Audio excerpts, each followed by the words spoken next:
en France également, les gens qui étaient proches, que ce soit de Pasqua ou de Giscard d'Estaing, disaient exactement la même chose, c'était pour éviter que le communisme se répande partout. Mais en fait, tout cela c'était de la poudre aux yeux. Ce qui était important, c'était les gisements pétroliers de l'Angola, qui étaient beaucoup plus importants que tout ce qui a été fait. Et lorsque, évidemment, Monsieur Mitterrand a pris le pouvoir, eh bien, il y a eu la nomination de Loïc Le Floch-Prigent à la tête de Elf. Et donc avec Monsieur Prigent, donc qui lui avait compris que tous ces réseaux qui avaient été organisés, créés longtemps avant lui, que ce soit à gauche ou à droite, travaillaient pour avoir chacun une manne dans le pétrole. Mais pourquoi? C'était pour financer les campagnes électorales, tout simplement. C'est-à-dire que les Français ne savent pas que pendant très longtemps, les pays africains ont servi je dirais, de tiroir-caisse, des distributeurs de billets, en quelque sorte, des différents candidats aux élections présidentielles en France.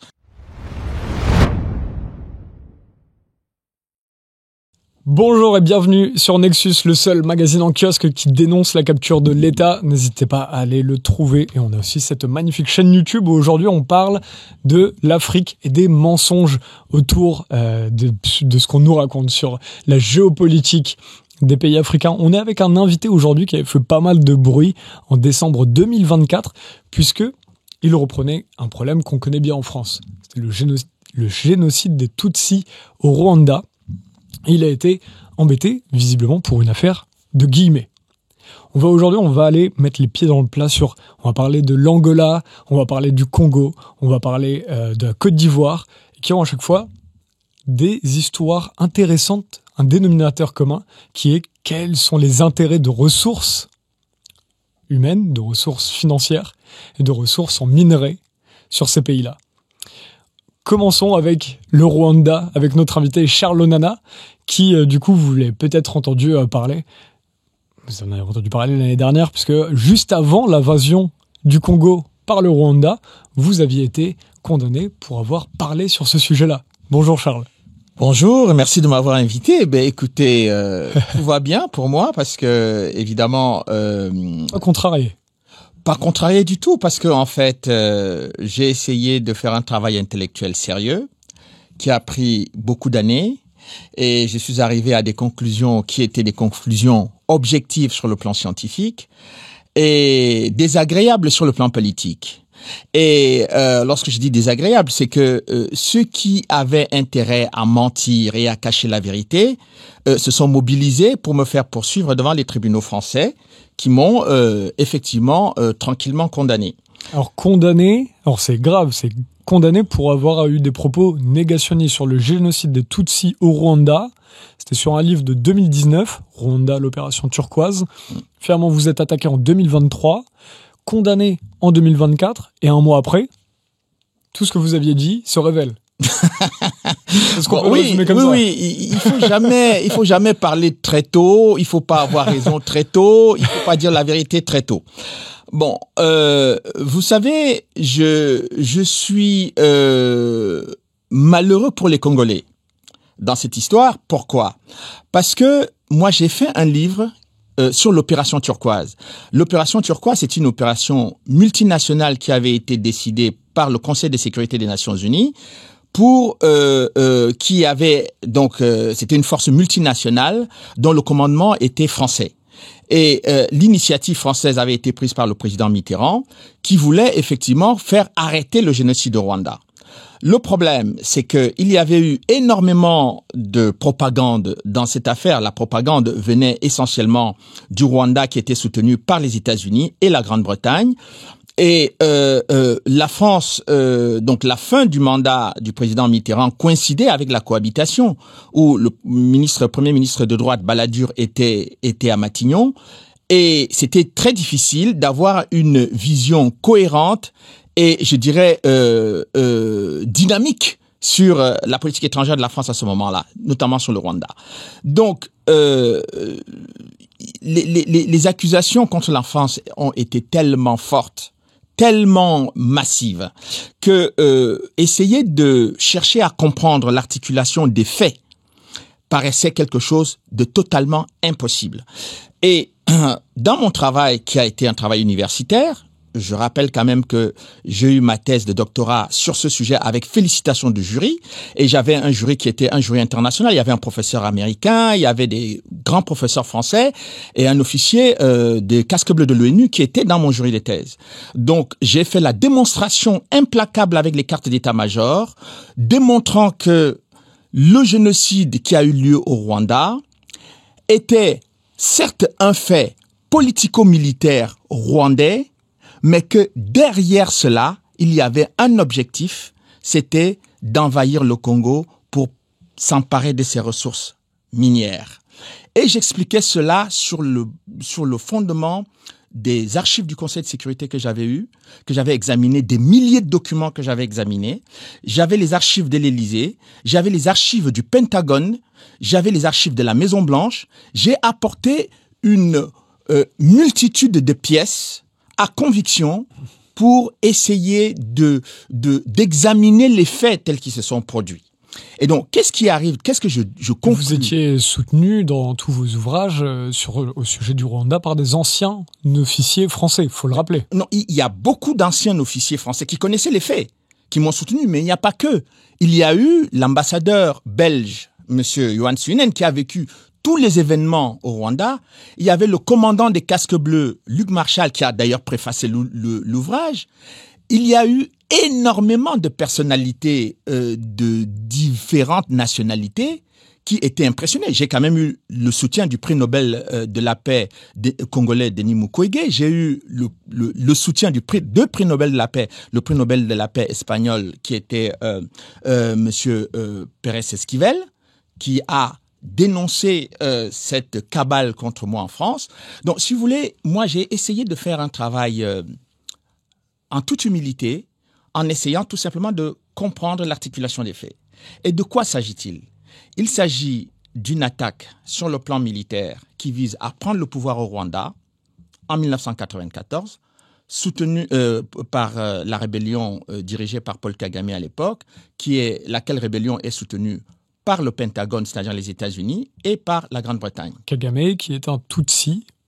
Kagame, donc, qui est Tutsi, un exilé Tutsi qui avait grandi en Ouganda, qui a été membre de l'armée régulière ougandaise en tant que réfugié rwandais, allez comprendre, et qui a été formé par la CIA aux États-Unis.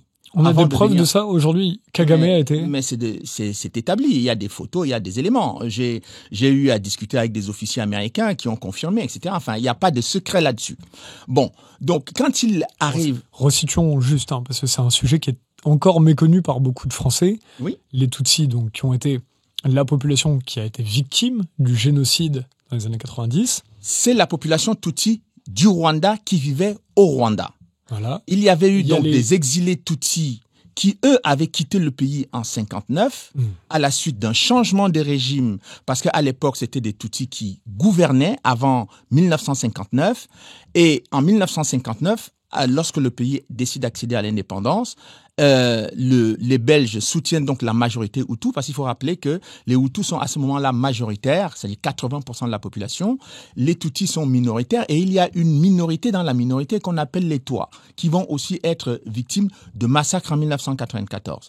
Donc, ces Tutsis qui sont allés en Ouganda, au Congo, en Tanzanie et dans plusieurs autres pays, eh bien, c'est eux qui vont s'organiser sur le plan militaire et politique pour reconquérir le pouvoir perdu par leurs parents en 1959, et c'est eux qui vont donc être soutenus par les États-Unis, la Grande-Bretagne, et qui vont venir renverser le président Habyarimana en 1994, lequel président Habyarimana était soutenu par la France. Donc, on a donc un affrontement géopolitique dans ce pays-là entre les États-Unis, la Grande-Bretagne, contre la France qui soutient le président en exercice. Donc, le 6 avril 1994, le président Habyarimana, donc qui est le président Hutu, son avion est abattu avec son collègue du Burundi qui était dans l'avion. Une enquête va être faite, plusieurs enquêtes vont être faites, et puis finalement, en France, on va considérer qu'il y a un non-lieu. C'est-à-dire qu'il y a un équipage français qui est mort, on nous dit qu'il y a un non-lieu. C'est-à-dire qu'on ne sait pas finalement qui a abattu l'avion. Non, il y a eu une enquête. Il y a eu l'enquête du juge Bruguière était arrivé à la conclusion que c'était Paul Kagame et ses troupes qui avaient abattu l'avion. Ce qui était logique. Et cette enquête n'était pas la seule enquête qui aboutissait à cette conclusion. Les Espagnols sont arrivés à la même conclusion. Une enquête des Nations Unies est arrivée à peu près à la même conclusion, mais elle a été étouffée par les États-Unis. Donc, si vous voulez... Alors, pour tous ceux pour bien recontextualiser à la base, donc c'est cet accident qui va donc déclencher le génocide. La haine contre des Hutus qui vont à ce moment-là aller massacrer des centaines de milliers de Tutsis. Voilà. Et il y aura également au cours de la même période, beaucoup de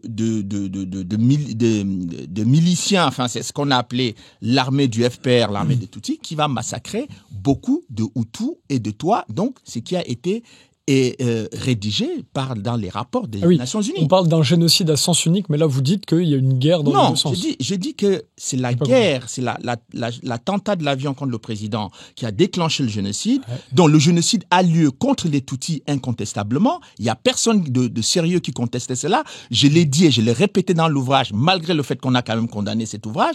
Je l'ai dit et répété qu'il y a eu un génocide contre les Tutsis. J'ai ajouté simplement qu'il y a aussi eu des massacres commis. Parce que quand il y a une guerre, un affrontement militaire, on tue des deux côtés, absolument. Ça, c'est un fait militaire. Donc, ce n'est pas parce que vous dites qu'il y a eu des gens qui ont été tués par les Tutsis du FPR qu'on peut immédiatement vous associer à quelqu'un qui nie le génocide. Enfin, bon, je laisse la justice en appel, on va apporter des éléments pour démontrer qu'effectivement, il y a peut-être une appréciation erronée de ce que j'ai écrit dans cet ouvrage. Mais ce qui est important dans le cadre de cette émission, c'est de constater que lorsque moi je fais la démonstration que lorsque Paul Kagame prend le pouvoir, après cette attaque contre l'avion du président et l'assassinat du président du Rwanda en 1994, il y a un plan qui est associé à sa prise de pouvoir. C'est la possibilité de s'emparer du Congo pour mettre la main sur les richesses minières de la RDC.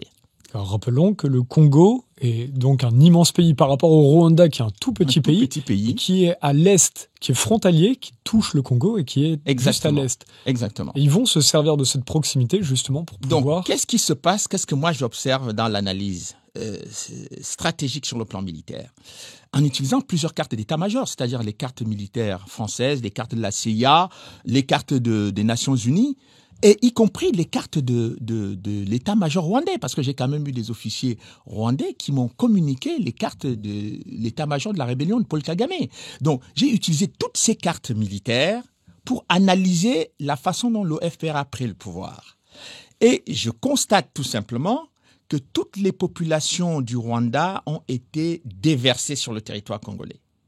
Donc, vous savez, il y a une chose quand on analyse des documents... Déversées, ça veut dire elles ont été poussées voilà, par la menace armée, c'est-à-dire que pendant qu'il y avait des massacres, l'armée, les troupes de Paul Kagame ont occupé le pays à partir du nord en venant d'Ouganda, sont passés par l'est du Rwanda et ont commencé à pousser toutes les populations rwandaises vers l'est de la RDC. Toutes, c'est-à-dire ils ont oppressé des Tutsis aussi et des Hutus. Oui, mais l'action militaire était distincte par rapport aux populations. C'est-à-dire que quand vous menez une action militaire, vous n'allez pas dire, bon, qui est Hutu, qui est Tutsi. Enfin, leur objectif était de prendre le pouvoir par les armes. Et d'ailleurs, j'ai découvert pendant cette période-là... Il y a des villages où des Hutus et des Tutsis vivent ensemble? Absolument. D'accord. Donc, quand ils rentraient sur un territoire, l'objectif... Le FPR? Oui, le FPR. Voilà. Donc, l'objectif, c'était soit de tuer des populations, soit de les harceler. Et donc, finalement, d'ailleurs, les militaires de l'opération turquoise se sont retrouvés débordés parce qu'ils avaient créé à l'ouest du Rwanda, donc près de la frontière avec le Zaïre, ce qu'on avait appelé une zone humanitaire sûre pour essayer de protéger le maximum de personnes menacées. Donc, ils se sont sentis débordés par l'afflux massif des réfugiés, des gens qui fuyaient la guerre et donc qui venaient se réfugier dans la zone humanitaire sûre, et d'autres qui étaient obligés de mourir dans le lac Kivu parce que les gens avaient peur de mourir par les armes. Donc, moi, j'explique donc dans cette mécanique que cette stratégie qui vise à pousser massivement les populations vers l'est du Congo a des objectifs économiques.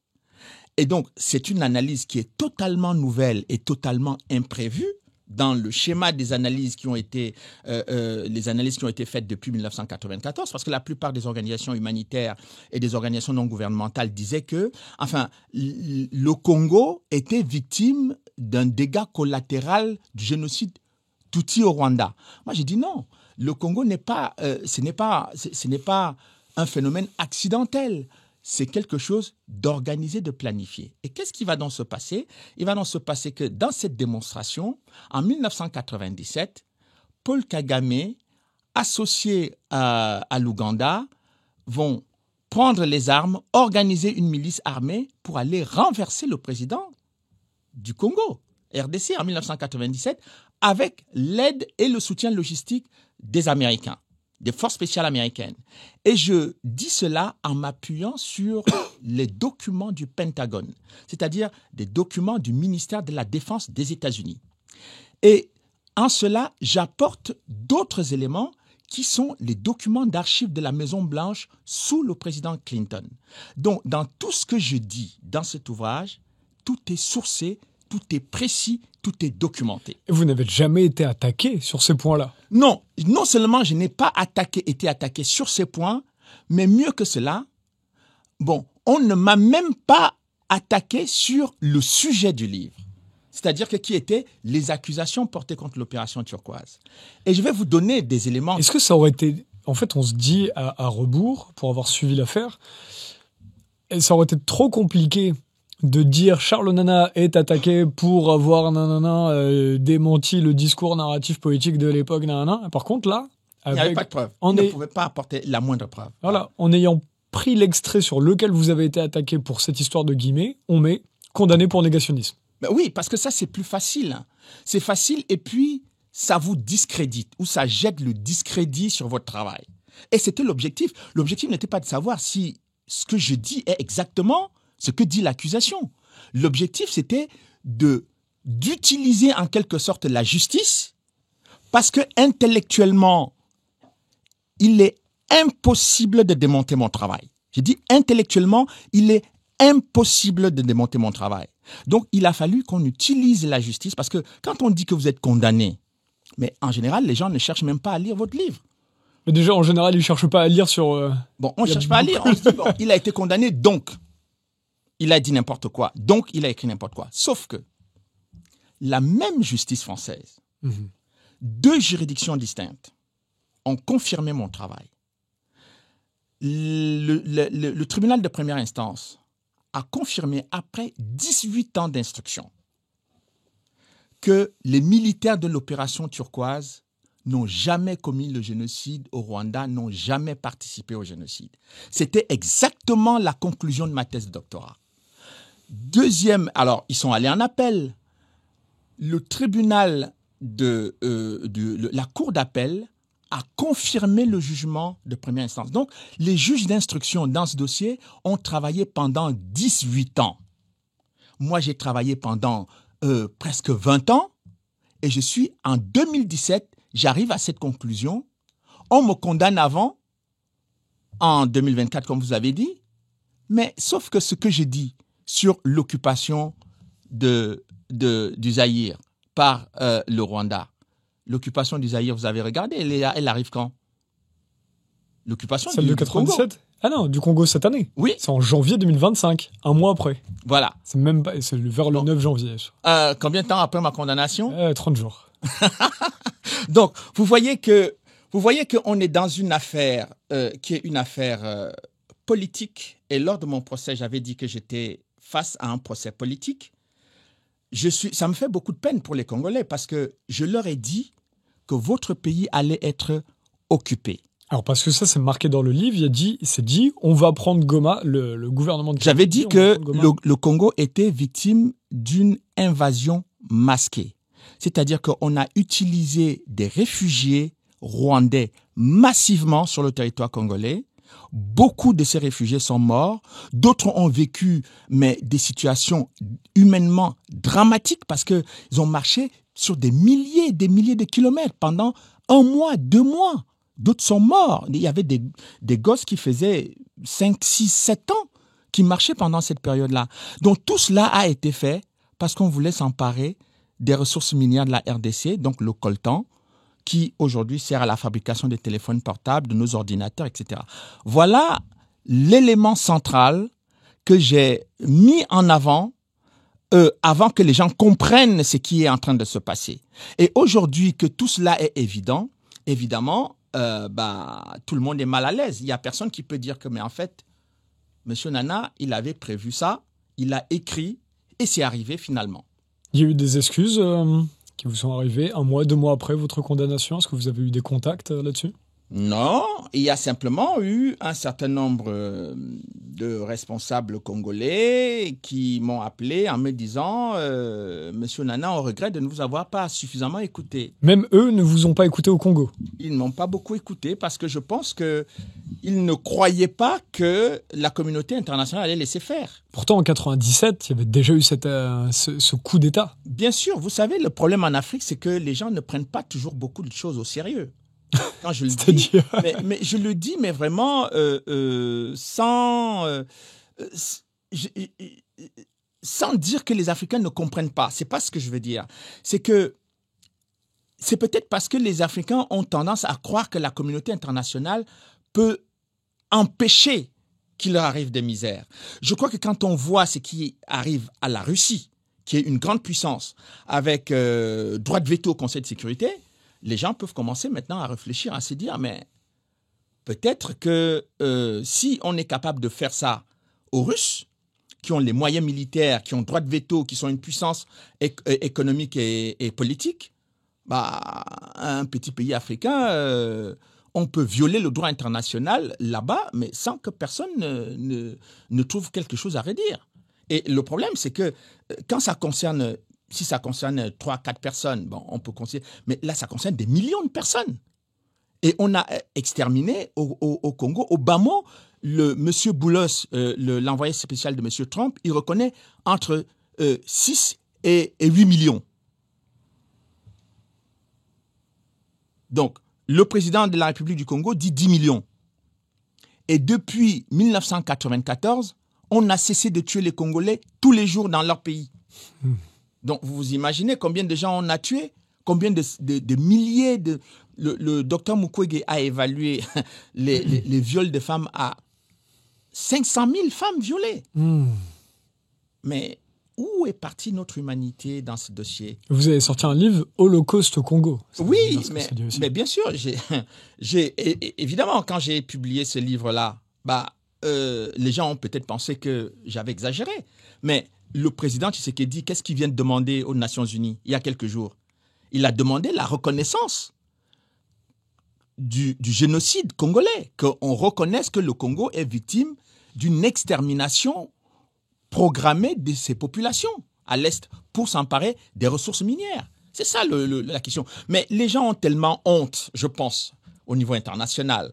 Ils ont honte d'assumer le fait qu'on va exterminer les gens au Congo pour prendre leurs ressources naturelles, leurs ressources minières, parce que ces ressources-là sont très importantes pour la défense et la sécurité des grandes puissances, qu'on va le faire, mais de façon cynique, parce qu'on utilise un chef d'État africain, un pays africain, le Rwanda en l'occurrence, et Paul Kagame en particulier, pour faire ce travail-là, puisque j'ai appris il y a quelques jours encore que l'Union européenne comptait donner plusieurs millions d'euros au Rwanda pour son industrie minière. Mais le Rwanda n'a pas d'industrie minière à proprement parler, puisqu'ils n'ont pas de minerais. Les minerais viennent du Congo. Donc, quand on voit ce cynisme qui est organisé... Le Rwanda est un des plus grands exportateurs en Afrique de ces minerais, alors que c'est un tout petit pays. Ils n'ont pas de coltan. tout le coltan est le coltan qui est pillé à l'est du Congo et qui est documenté par, Et personne, par les rapports des experts de l'ONU. et personne ne se demande comment ce pays exporte. Il y en a qui se demandent, parce qu'à l'ONU, depuis janvier, certains font des discours. Mais sinon, aucune institution ne se demande comment le Rwanda exporte ses ressources. Le Parlement européen a condamné et a demandé des sanctions contre le Rwanda. Il n'y a pas de sanctions contre le Rwanda. Il y a eu des discussions et des accords signés pour que la paix se termine, la paix arrive en RDC et que la guerre cesse en RDC.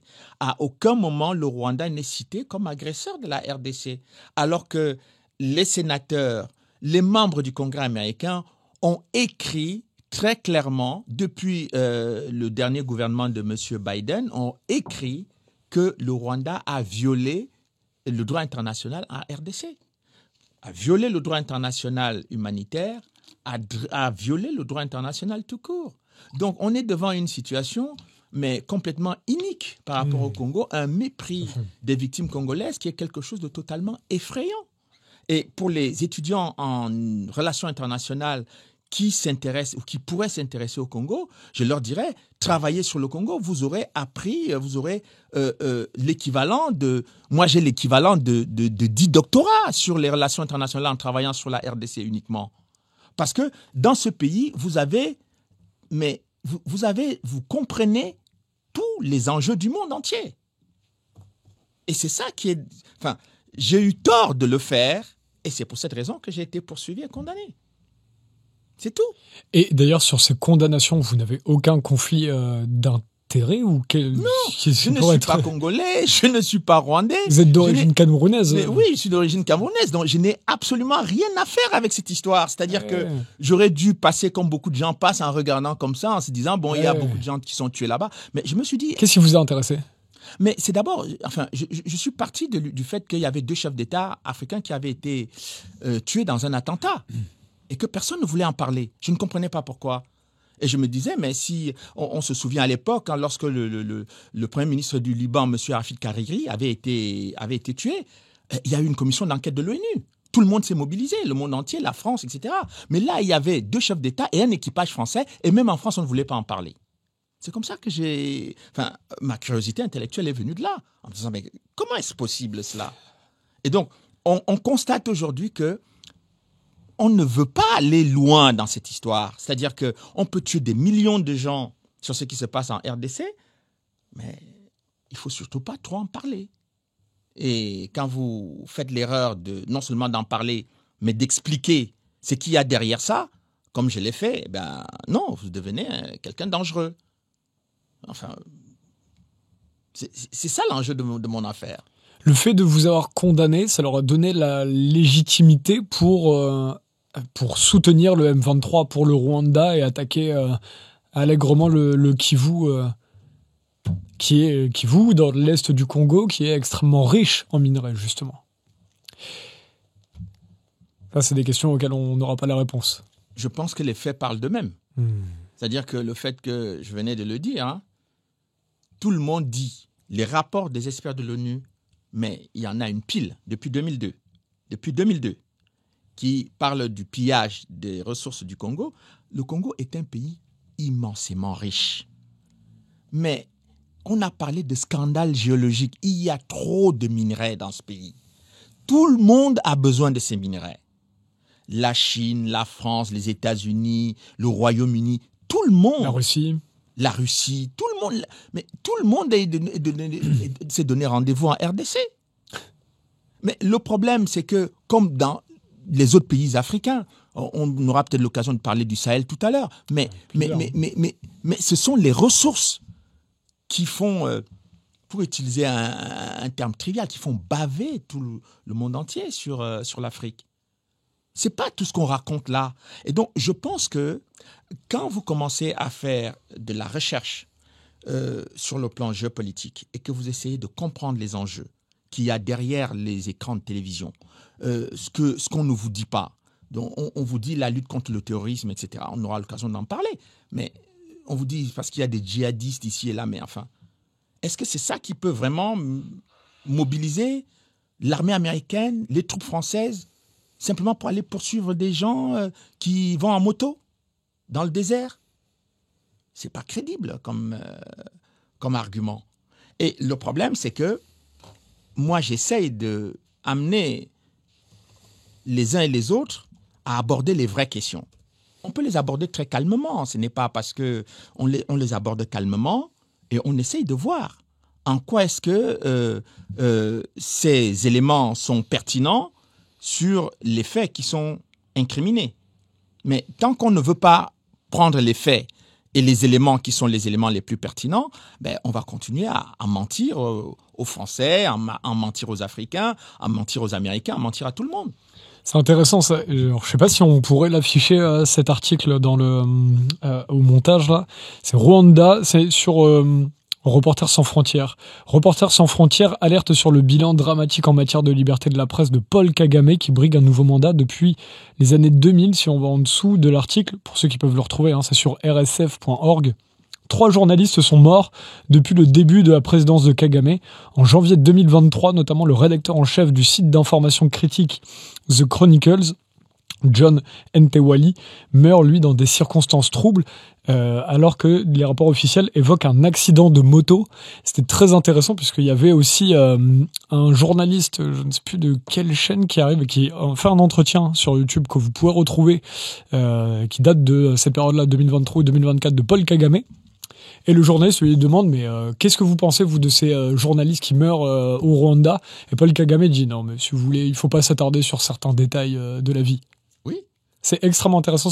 Finalement, la France est un des derniers soutiens de Paul Kagame qui est lâché par toute la communauté internationale. Mais écoutez, c'est paradoxal, parce que la France n'a jamais été autant insultée, maltraitée et, je dirais, méprisée par le Rwanda. Il n'y a pas un pays africain qui a parlé aux autorités françaises et qui a traité les institutions françaises avec autant de mépris que le Rwanda. Et c'est au Rwanda qu'on a donné la francophonie, alors que le Rwanda a quitté la francophonie pour aller au Commonwealth. Mais enfin, je veux dire que... Et ça fait partie des éléments qui progressivement ont amené les Africains qui commencent à réfléchir et à comprendre qu'il y a peut-être un problème avec la France. Parce que rigoureusement, ça ne s'explique pas. Et ça ne peut s'expliquer autrement que par ce que j'étais en train de dire là. C'est-à-dire que aller chercher un pays qui va voler les ressources chez son voisin en massacrant des millions de gens, mais c'est avec ce pays-là que le pays des droits de l'homme va s'allier et à qui on va donner la francophonie. Est-ce que ça, c'est un bon exemple, ça? Donc, vous vous imaginez que les intellectuels francophones et tous ceux qui croient ou qui croyaient que la France défend les droits humains, mais ils ont des raisons objectives de douter de ça. Et ça, c'est pas de l'idéologie, c'est pas une opinion, c'est un constat. On est obligé de se poser la question de savoir, mais qu'est-ce qui justifie que la France actuelle soit dans l'incapacité de rendre justice à ces militaires qui ont été accusés injustement, puisque les tribunaux français, je venais de le dire, ont reconnu que les militaires français n'ont pas commis les crimes dont ils ont été accusés depuis 1994. Comment vous faites avec ce genre de situation ? Comme on en parlait avant d'allumer le micro avec notre réalisateur Lazare, finalement, ce qui est intéressant, c'est qu'il y a le même schéma que pour d'autres affaires où tu as genre un génocide sur une population qui fait qu'on n'a plus le droit de critiquer les actes, par exemple, là, des Tutsis. Absolument. Le génocide rwandais devient Absolument. Ah non. Les Tutsis peuvent faire ce qu'ils veulent sur la planète. Et puis, moi, je fais toujours critique. une différence pour qu'il ne soit pas confus dans l'esprit des gens. Je fais toujours une différence entre les Tutsis qui ont été victimes du génocide parce que des populations civiles, femmes, enfants, hommes, vieillards, etc. Et la rébellion Tutsi qui a mené la conquête du pouvoir par les armes, qui a conquis le pouvoir militairement au Rwanda en 1994 et qui organise aujourd'hui l'extermination des populations et le pillage des ressources en RDC. Ce n'est pas les mêmes gens. Et le problème, c'est que tant que dans l'esprit des gens, on va regarder cette question-là de façon schématique, parce que quand ça concerne l'Afrique, les gens ont toujours tendance à simplifier à outrance, à ne pas regarder les choses dans leur complexité.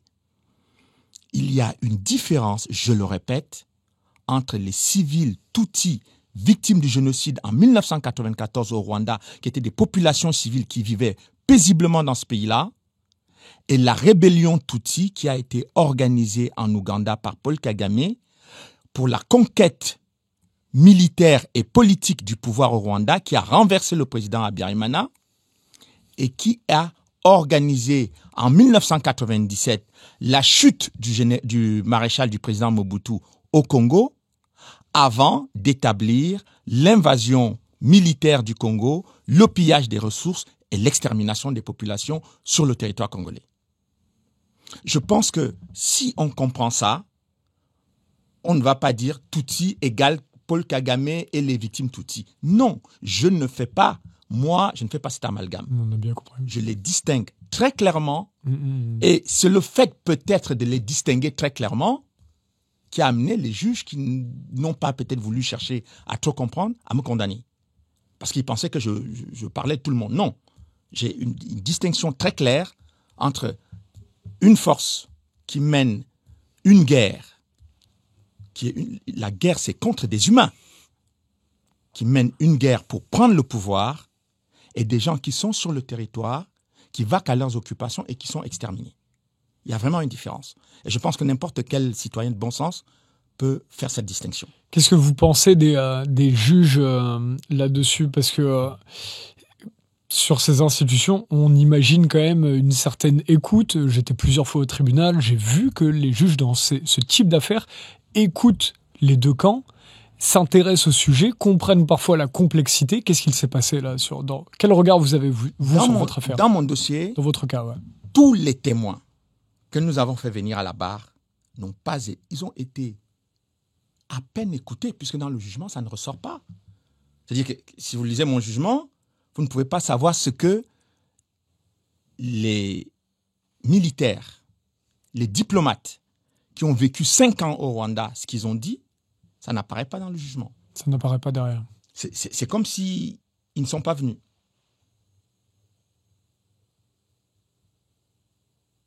Donc ceux qui ne sont venus à la barre, rien n'a été pris en compte du tout. Absolument rien, puisqu'ils ont dit qu'ils ont lu le livre de M. Onana et que dans ce que M. Onana écrit, ils ne voient pas où est-ce que M. Onana nie le génocide.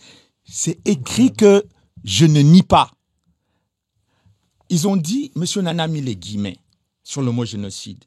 Sous-entendu, il relativise, il minimise, etc. Mais dans le même livre, M. Onana n'a pas mis les guillemets. On n'a rien dit. C'est comme si ça n'avait pas existé non plus.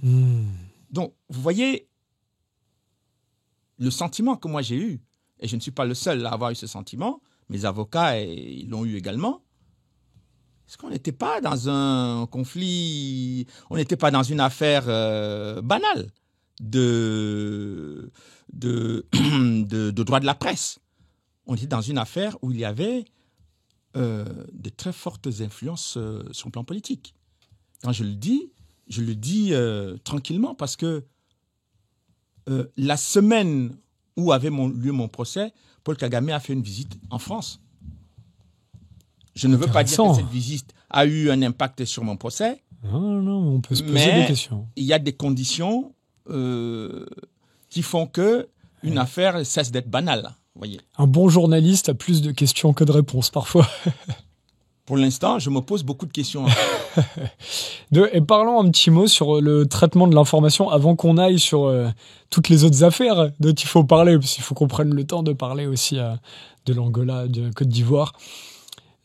Pour finir sur cette affaire, qu'est-ce que vous pensez du traitement de l'information ? Parce que là, j'ai tapé sur ce qui sert en général à faire de la veille informationnelle pour quasiment tous les journalistes de France, c'est de prendre Google, tu prends Google Actualité, qui déférence certains magazines comme Nexus, on tombe pas forcément là-dessus très rapidement. Par contre, ils mettent tous les médias milliardaires en exergue. Et là, quand on tape Charles Nana, on tombe sur contestation du génocide au Rwanda, contestation d'un des condamné pour contestation, un autre, Charles Nana et son éditeur condamné. C'est que ça sur une pile il y a 10 pages, voire plus. Oui, c'était l'objectif recherché. Donc ça, on en a parlé, on l'a dit tout à l'heure au début de l'émission. Mais alors, qu'est-ce que vous pensez du traitement de l'information aujourd'hui ? Parce que c'est intéressant de se dire qu'il pourrait y avoir un monde alternatif où on a quelque chose où il puisse y avoir condamné, mais un petit peu il n'y a aucun article qui dit Charles Nana, l'auteur qui donne un autre regard sur Paul Kagame ou qui parle du rôle du Rwanda dans le génocide congolais dont on ne parle pas. Non, on n'a pas intérêt à montrer comme ça, parce qu'on a fait... Qui ont ? Mais les grands médias qui, effectivement, me présentent avec mon éditeur, comme si on était des gens... C'est des petits médias, ça. Hein. Ils sont juste payés par des milliardaires, mais c'est pas des... Oui. Quand je dis des grands médias, bon, vous comprenez ce que je veux dire. Non, je comprends pas. C'est des médias milliardaires. C'est même pas des journalistes. Voilà. Donc, alors, ce sont des gens qui ne font pas leur travail, tout simplement. Et d'ailleurs, je pense que beaucoup d'entre eux n'ont même pas lu le livre. Le livre, il fait presque 500 pages, donc c'est difficile. Évidemment, c'est de la géopolitique, c'est avec un travail de sociologie politique sur le Rwanda. Les gens ne savent même pas, enfin la plupart des gens qui écrivent ces articles ne peuvent même pas vous situer le Rwanda sur une carte. Et puis, évidemment, ils ne comprennent rien à la sociologie du Rwanda, ils ne comprennent pas grand-chose à l'histoire du Rwanda. Enfin, moi, j'ai passé plus de 20 ans à travailler sur ça. Donc, vous ne pouvez pas parler de quelqu'un qui a passé du temps, qui a brillamment réussi ses examens sur ce terrain-là. Vous ne pouvez pas parler de lui et qui met sur la table les sources sur lesquelles il travaille. C'est-à-dire, mes sources ne sont pas dissimulées.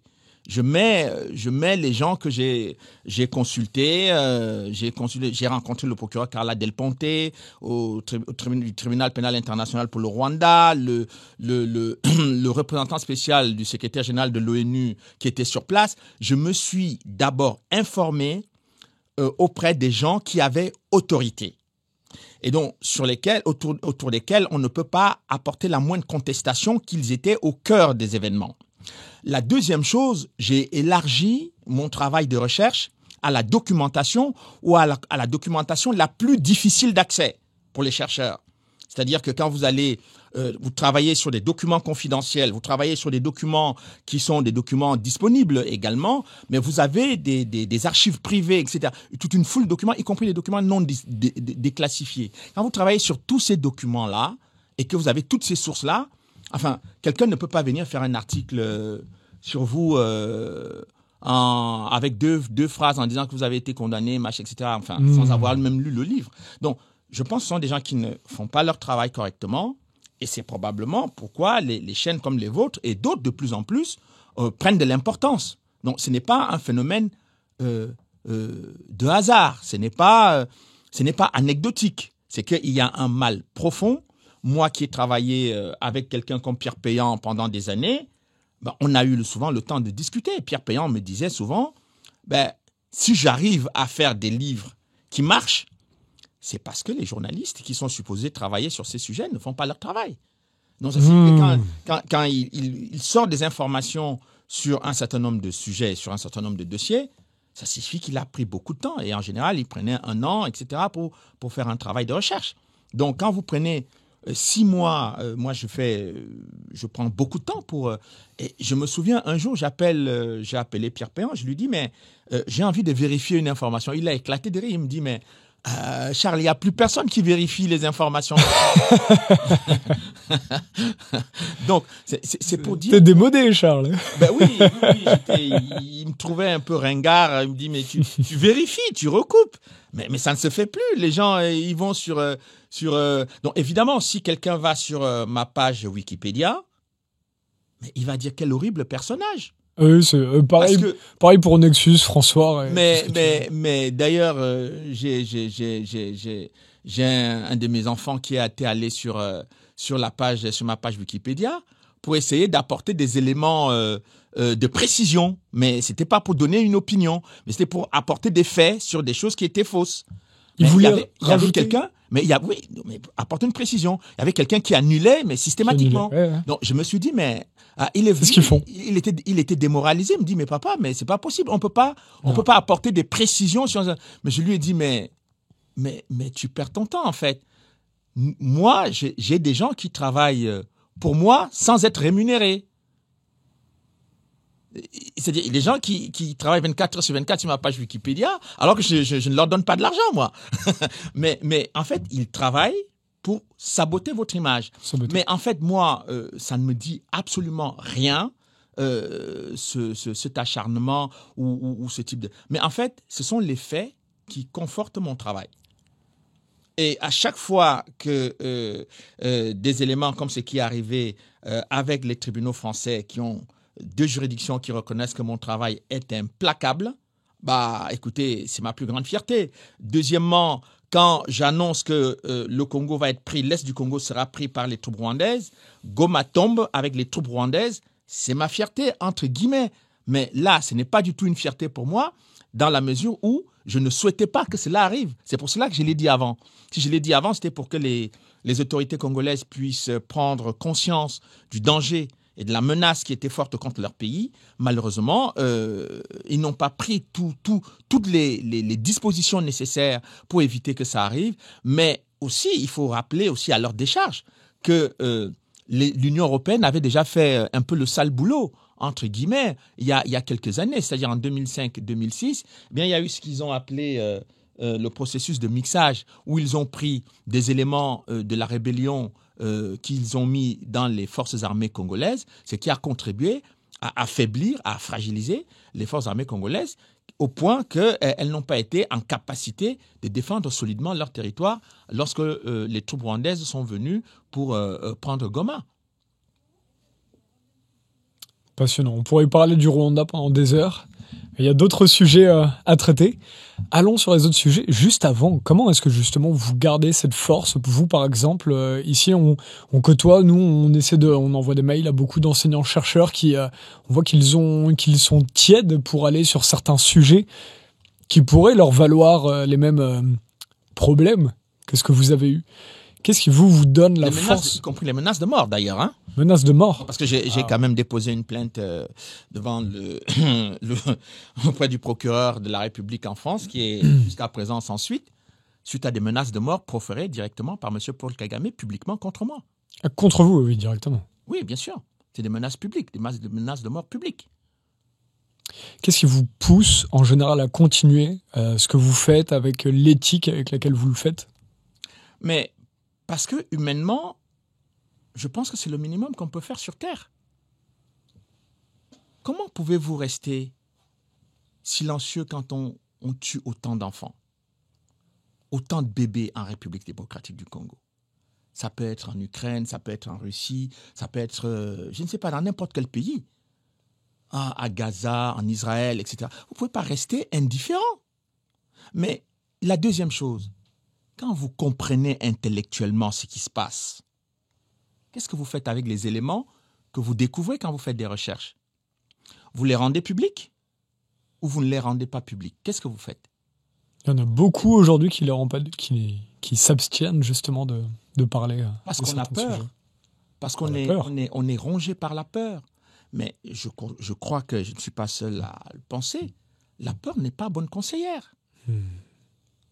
Mais par peur, le jour où ça arrive en France, on va faire comment? Moi, je ne souhaite pas. Mais si ces drames qu'on voit dans d'autres pays arrivent en France, on va faire comment? On va se cacher? Est-ce que ce n'est pas déjà le cas? Ça a été le cas il y a quelques années. Là. Mais oui, mais lorsque les événements de la Seconde Guerre mondiale sont arrivés, que la France était occupée, les populations violentées, terrorisées, martyrisées, mais il a bien fallu qu'il y ait des gens, quelques intellectuels et quelques rares officiers qui prennent quand même le chemin de résister contre ça et de se battre pour que la population française retrouve sa dignité, sa liberté. Et parmi ces gens, il y a eu des Africains également, que le général de Gaulle a pu rassembler en Afrique équatoriale française, qui a constitué le noyau, le premier socle du noyau de la France libre, c'était ça. Mais pendant des années, les historiens n'ont pas raconté cette histoire de cette façon-là. On disait simplement qu'il y a eu un appel 18 juin, mais ce n'est pas avec un appel 18 juin qu'on mobilise des troupes concrètement pour venir en aide aux populations françaises. Et il y a eu des tirailleurs. Oui, je parle des tirailleurs, bien entendu, mais il y a eu beaucoup d'Africains qui étaient fiers d'avoir aidé la France à se libérer de l'occupant. Il y a beaucoup d'Africains qui sont morts. Il y a des cimetières en France qui sont morts pour avoir sacrifié leur vie pour la dignité et la liberté du peuple français. Et qui étaient envoyés en première ligne même. Bon, peu importe qu'ils soient en première ou en deuxième ou en troisième ligne, mais ce qui était important pour ces jeunes gens qui avaient à l'époque, pour certains, 17 ans, pour certains, 18 ans, ils ont laissé certains des pieds, des bras, etc. dans la guerre parce qu'ils se battaient pour la liberté humaine, pour la dignité humaine. Alors, quand vous avez des gens ils ne vivaient pas, ces tirailleurs, ils ne vivaient pas dans le luxe en Afrique. Ils n'avaient pas le 10e du confort que pouvait avoir un Français à l'époque en 40. Mais ils sont quand même venus se battre pour la France. Donc, je pense qu'à un moment donné, il faut respecter tout simplement ce type de position et ce type de démarche.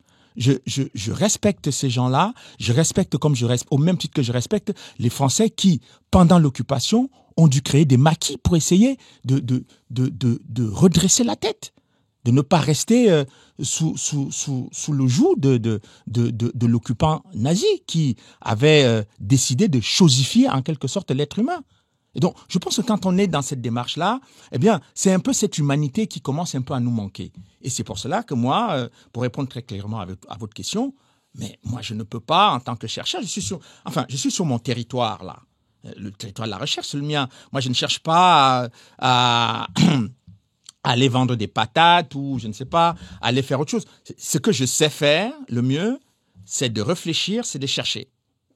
Et donc, quand je le fais, je rends quand même le résultat de mes recherches, je les rends publics.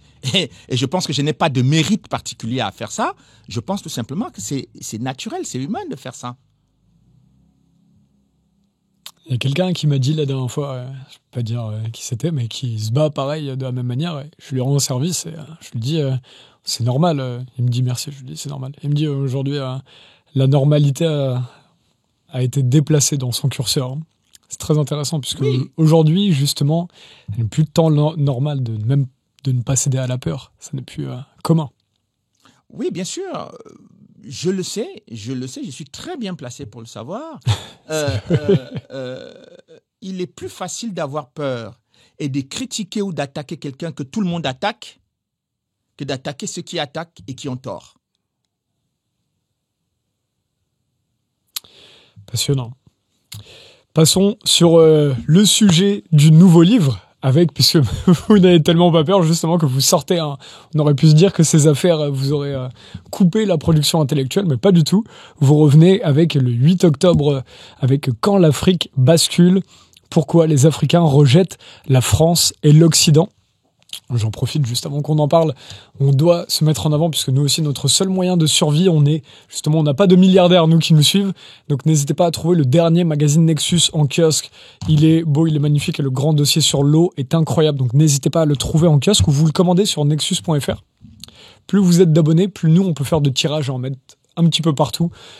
Comme ce que vous essayez de faire avec ces livres, de propager la culture et la connaissance de l'histoire africaine, puisque aujourd'hui, en France, on parle très très peu.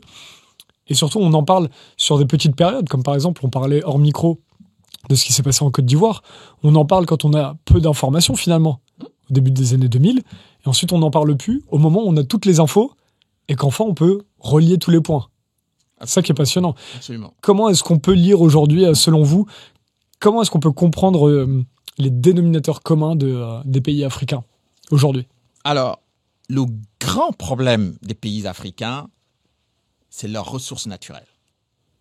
Ce qui ne devrait pas être un problème. Qui ne devrait pas être un problème, mais qui vient contredire en quelque sorte l'image qu'on veut souvent donner des pays africains en disant que ce sont des pays très pauvres, etc. Oui, ce sont des pays qui sont appauvris.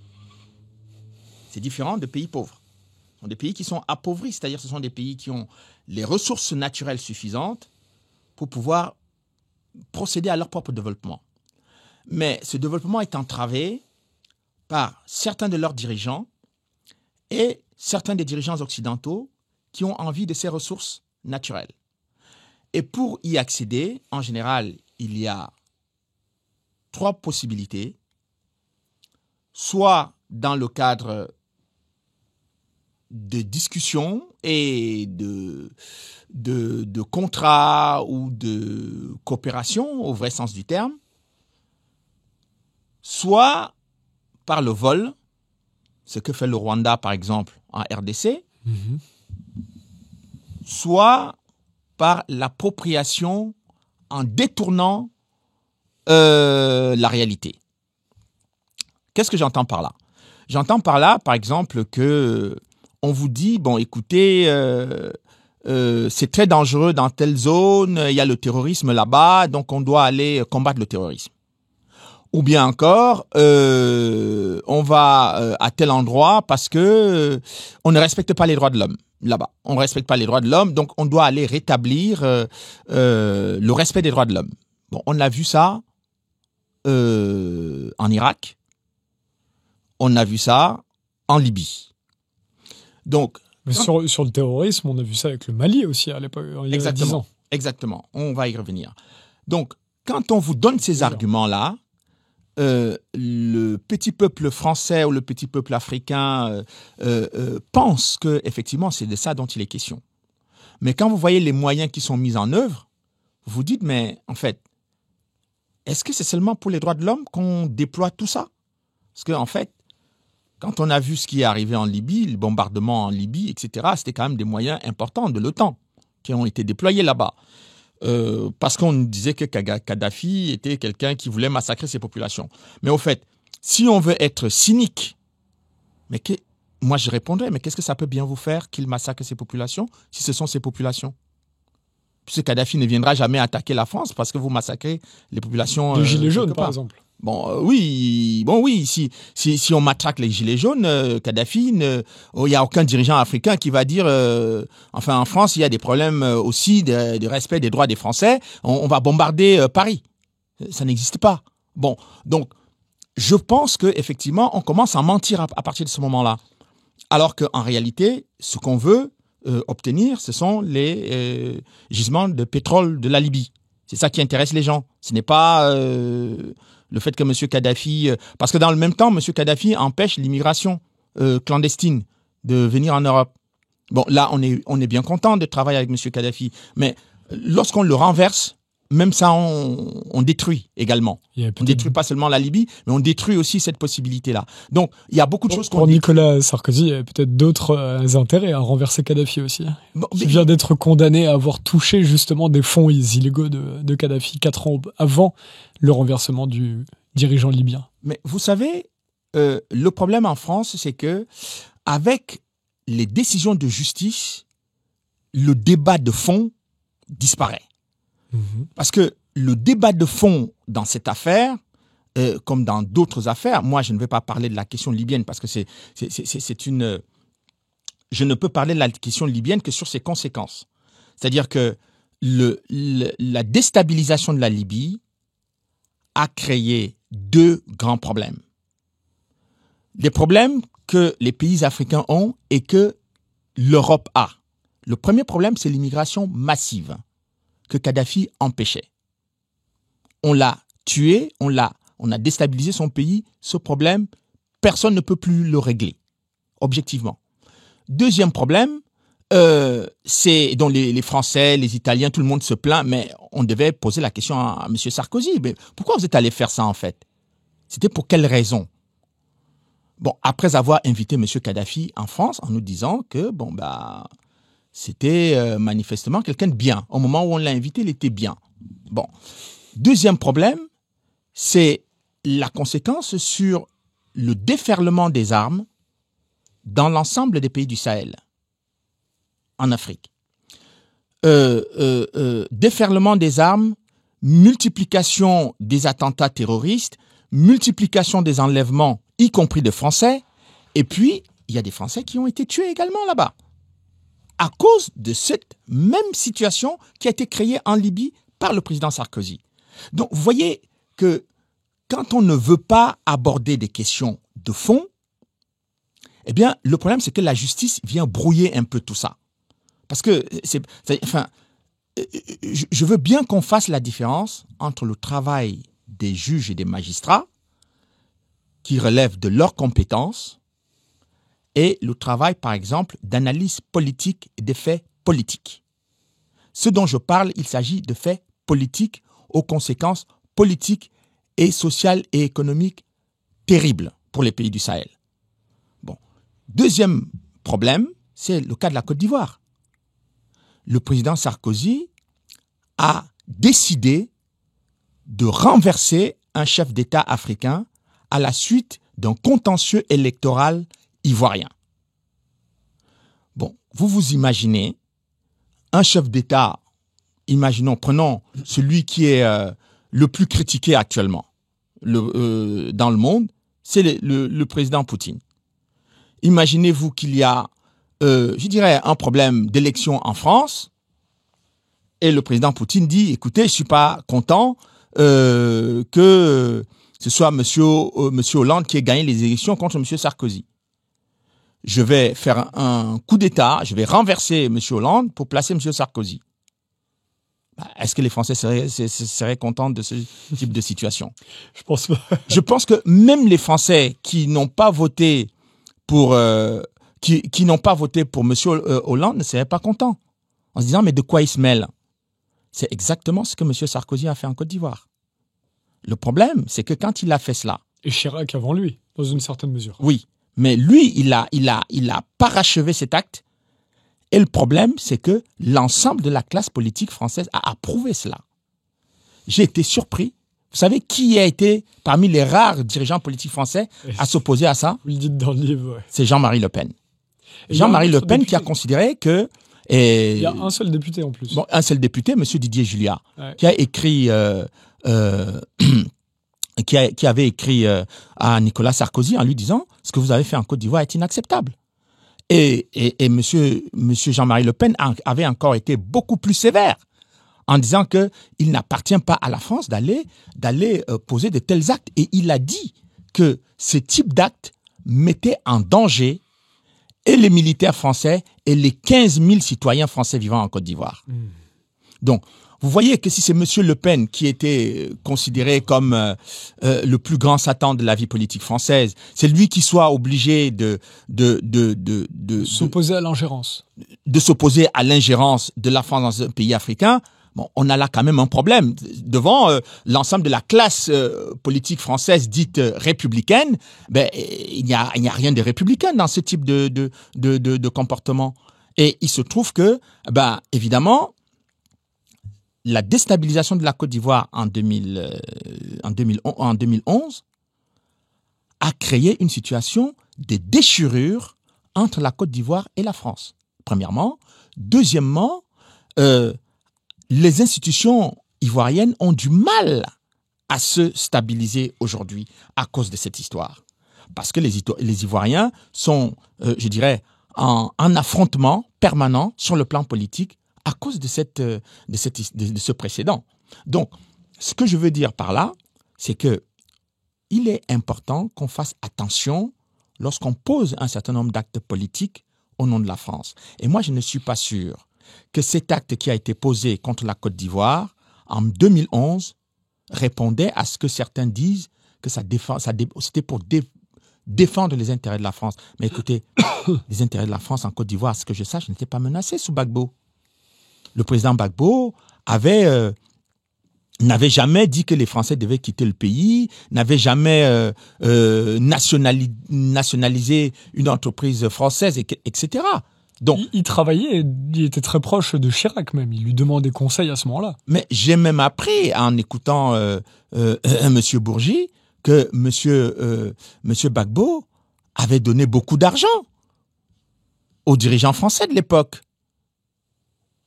Bon, enfin, quand on lui demande « Mais pourquoi vous avez donné autant d'argent ?» Il dit « Mais je ne croyais pas que un chef d'État français va me demander à moi de l'argent. » Vous voyez, c'est-à-dire que, en fait, mais est-ce que ça, c'est les intérêts de la France?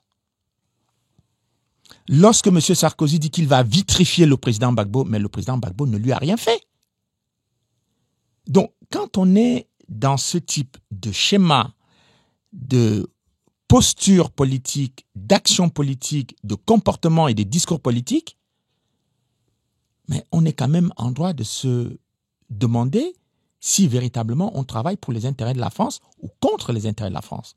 Moi, en tant qu'analyste, je suis obligé de constater qu'un chef d'État, vous savez, tous les dirigeants politiques français, lorsque le président Houphouët-Boigny, qui était ancien ministre sous la 4e République, qui a été un très grand ami de la France, le président de la Côte d'Ivoire, le président historique depuis l'indépendance de la Côte d'Ivoire, était considéré à gauche comme à droite comme le vieux sage de l'Afrique, ami de la France. Bon, quand donc la Côte d'Ivoire, qui est son pays, se retrouve déstabilisée par le président Sarkozy, on fait quoi? On travaille pour la France ou contre la France dans ce moment-là? Quand on va prendre quelqu'un, je dirais, au mépris des décisions des institutions ivoiriennes, on met quelqu'un d'autre dont on se sent très proche, qui est M. Alassane Ouattara, on le met au pouvoir à la place du président Gbagbo, dont les institutions de son pays disent qu'il a gagné les élections. Quand on va se mêler de ça, alors que ce n'est pas un dossier français, on travaille pour la France ou contre la France. Et ça, ce sont des vraies questions que devraient se poser des gens qui réfléchissent, que ce soit dans le domaine de la science politique ou dans le domaine de la politique étrangère de la France tout court. Donc aujourd'hui, les gens sont surpris de voir que la France commence à avoir mauvaise presse de plus en plus en Afrique, mais ce n'est pas sur le fait que les Africains sont haineux, etc., etc. Non, mais ils ne comprennent pas pourquoi ce que la France ne pourrait pas accepter, pourquoi on leur fait ce que la France n'accepterait jamais. Tout à fait. On va en reparler de ça juste après. Et est-ce qu'on peut retrouver le passage où le conseiller du président Gbagbo de l'époque reprend des inepties de l'époque, disant « Ah non, mais nous, on nous demandait de ne pas faire d'enquête ou… Est-ce qu'on peut retrouver ce passage-là qui était fascinant et qui est très révélateur, en fait, des ingérences? Oui, je ne l'ai pas là sous la main, il est dans le livre, mais ouais, j'essaie de le retrouver. Il s'agit de M.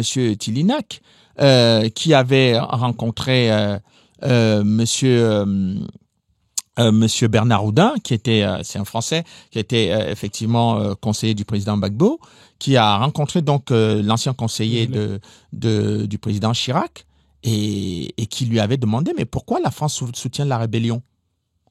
Parce qu'il y a une rébellion contre le président Gbagbo au début des années 2000. Donc, qui était pilotée par Guillaume Soro et qui était soutenu par Monsieur Alassane Ouattara.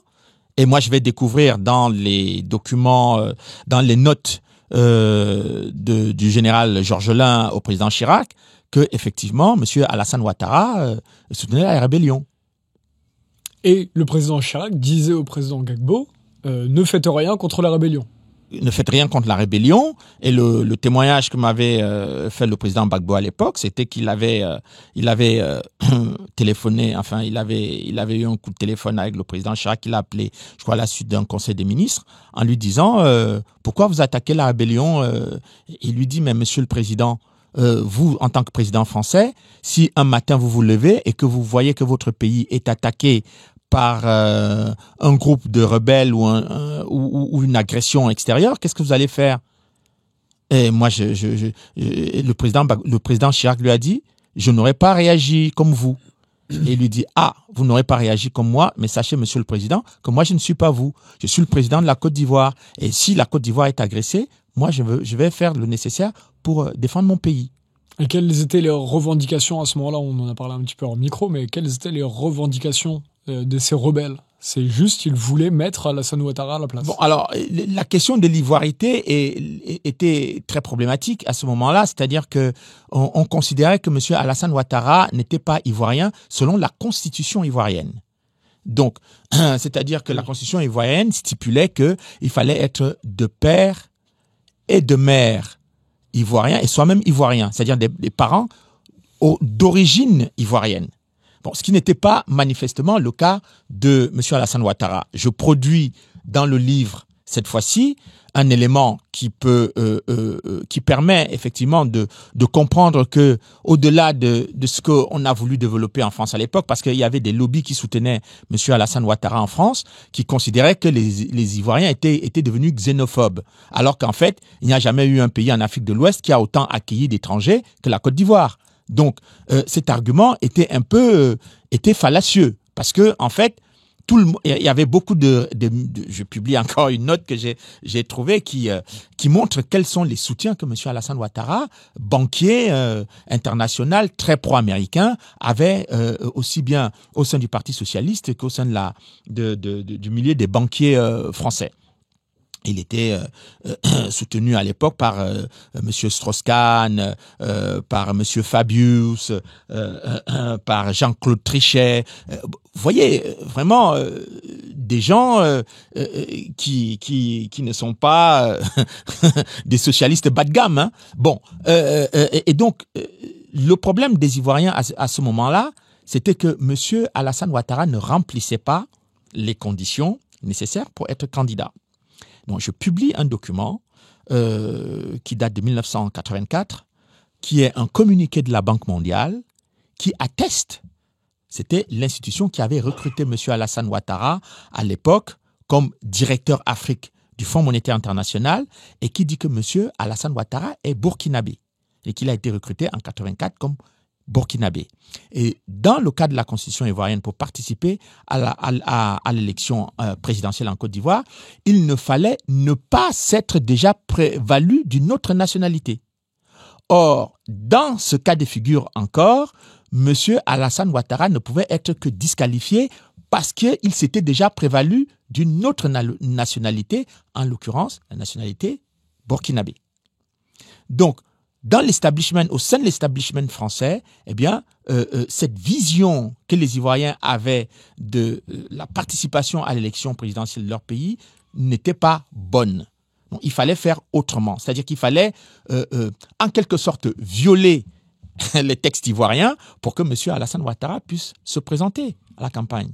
Et donc, il y a eu énormément de pression venant de la classe politique française et le président Gbagbo, à l'époque, avait cru qu'en faisant exception à la règle en tant que président de la République, eh bien, en donnant la possibilité à M. Alassane Ouattara de se présenter, il allait éloigner la menace et l'agressivité et cette rébellion qui était soutenue un peu en sous-main aussi par des dirigeants français. On a des preuves de ça aujourd'hui ? Mais écoutez, ça n'a jamais été contredit. D'ailleurs, M. Bernard Houdin, quand il raconte la séquence avec M. Tilinac. Tilinac, je l'ai sous les yeux, je l'ai retrouvé. Oui, qu'est-ce qu'il dit ? Alors, donc le paragraphe, ça fait Guy Laberty note également que l'objectif, donc ça c'est une citation, l'objectif pour la droite, qui a désormais le champ libre, est de dégommer Gbagbo.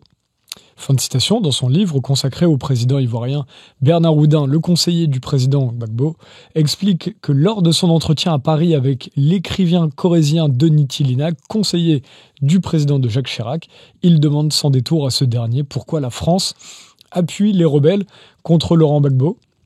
Je cite, « À ma grande surprise, il ne dément pas. Il m'explique que Chirac vient de gagner haut la main et qu'à l'Assemblée nationale siège une majorité écrasante de députés de droite qui défilent, il y a des guillemets, c'est important les guillemets, défilent tous à l'Élysée en répétant « On a viré Jospin, virons ses amis socialistes en Afrique ». Vous voyez très bien qu'on est dans une configuration politique étrange où, en fait, je ne sais pas si en virant les gens comme ça, parce qu'on a gagné des élections, on est en train de travailler dans l'intérêt de la France, puisque en fait, il me semble, peut-être que je me trompe ou peut-être que je suis très naïf, l'intérêt de la France est supposé être le fait d'entretenir des bons rapports, des rapports de paix, des rapports pacifiques et des rapports fructueux, positifs avec les États africains. Bon, si on doit virer quelqu'un parce que ce sont les amis des socialistes ou les amis de la droite ou les amis du centre, mais enfin, je ne sais pas ce qu'on fait, en fait, quand on fait ça. Et ça, ce sont c'est cette situation qui a cette lecture des choses et cette vision des choses, cette vision de la politique franco-africaine qui a fini par créer le grand malentendu et je dirais le désaccord profond que les Africains ont aujourd'hui avec les dirigeants français. Parce que en réalité, il faut rappeler aussi que, je tiens à le souligner pour que les gens comprennent bien que les Français à qui on raconte n'importe quoi ils comprennent très bien qu'il n'y a jamais de problème entre le peuple français et les peuples d'Afrique. Hein. Il n'y a pas de problème. Hein. D'ailleurs, il y a beaucoup qui travaillent, que ce soit au sein des organisations non gouvernementales, où il y a des familles qui sont de part et d'autre des deux pays, des deux continents, en tout cas, mais il n'y a pas de problème entre les populations. Mais le vrai problème, c'est avec les autorités. C'est avec les autorités. D'ailleurs, les mêmes Africains rejettent les autorités françaises, comme aussi en France, on rejette la même classe politique française. On le voit là avec les Gilets jaunes ou le mouvement du 10 septembre, c'est que même les populations françaises ont un problème avec le gouvernement français. Donc. Mais et d'ailleurs, c'est pour cette raison que moi j'ai fait ce genre de travail, c'est pour aider les populations françaises et africaines à comprendre que peut-être à un moment donné, ils ont les mêmes préoccupations. C'est-à-dire que vous appuyez un gouvernement parce que vous constatez que sa politique est conforme à vos aspirations. Et dès lors vous constatez que sa politique n'est pas conforme à vos, ou qu'elle va à l'encontre de vos aspirations, alors qu'en réalité, ce sont des gouvernements qui sont supposés gouverner au nom du peuple français, ou bien au nom du peuple ivoirien, ou bien au nom du peuple burkinabé, etc. Mais quand vos propres autorités vont à l'encontre de vos propres intérêts, de vos propres aspirations, il y a un profond problème, et il y a un problème sérieux. Et je crois que c'est à ce niveau, et c'est pour cela que moi je fais ce genre de livre, c'est pour que les gens ne fassent pas d'amalgame, que ce soit les Français ou les Africains, dans les esprits. Il y a un problème avec le fonctionnement des dirigeants politiques, les objectifs qui sont réellement poursuivis et ceux qui sont proclamés. C'est pas du tout la même chose. Allons sur un autre sujet avec il y a tout un chapitre sur les ingérences de la CIA et les conflits d'intérêts avec Elf, donc notamment pour les ressources pétrolières. On parlait des ressources minières tout à l'heure. Pour le pétrole qui est présent en Angola. Alors, on arrive vers la fin de l'entretien, alors est-ce que vous pouvez le résumer, mais dites-nous tout ce qui est de crucial là-dessus.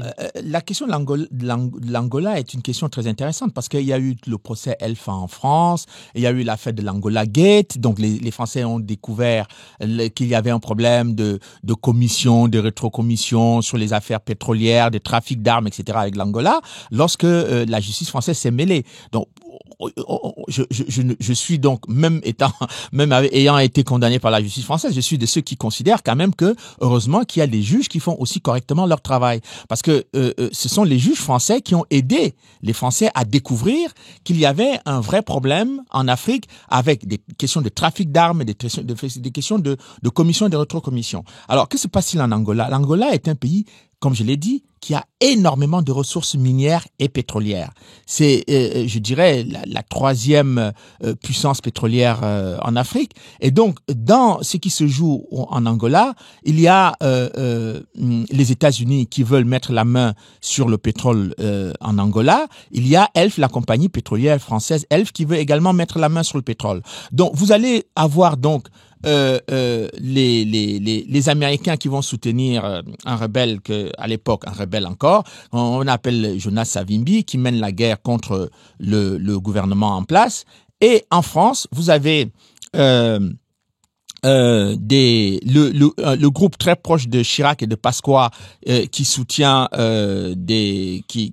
qui veut avoir la main aussi sur le pétrole angolais. Vous avez des gens plus proches de Valéry Giscard d'Estaing du centre qui soutiennent monsieur Savimbi également. Et puis vous avez du côté dès 1981 lorsque le président Mitterrand arrive au pouvoir, lui qui soutient le président Dos Santos. Donc vous avez donc, dans l'affaire angolaise, la CIA qui est mêlée, qui soutient monsieur Savimbi, mais tout en soutenant Savimbi, ils financent, ils soutiennent le régime angolais qui, lui, est au pouvoir et peut avoir donné accès aux puits pétroliers, aux gisements pétroliers.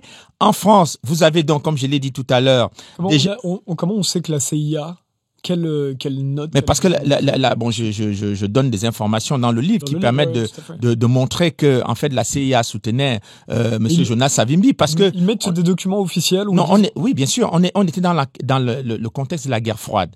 Il fallait savoir que pendant toute cette période-là, les années 70-80, c'était l'Union soviétique contre l'Occident. Donc, on considérait que l'Union soviétique soutenait le régime communiste en Angola et les Cubains également sont venus faire la guerre contre l'Occident en Angola en soutenant le régime qui était en place à Luanda. Et donc, pour les services de renseignement américains, le discours officiel était qu'on lutte contre le communisme, contre l'invasion rouge. En France également, les gens qui étaient proches, que ce soit de Pasqua ou de Giscard d'Estaing, disaient exactement la même chose, c'était pour éviter que le communisme se répande partout. Mais en fait, tout cela c'était de la poudre aux yeux. Ce qui était important, c'était les gisements pétroliers de l'Angola, qui étaient beaucoup plus importants que tout ce qui a été fait. Et lorsque,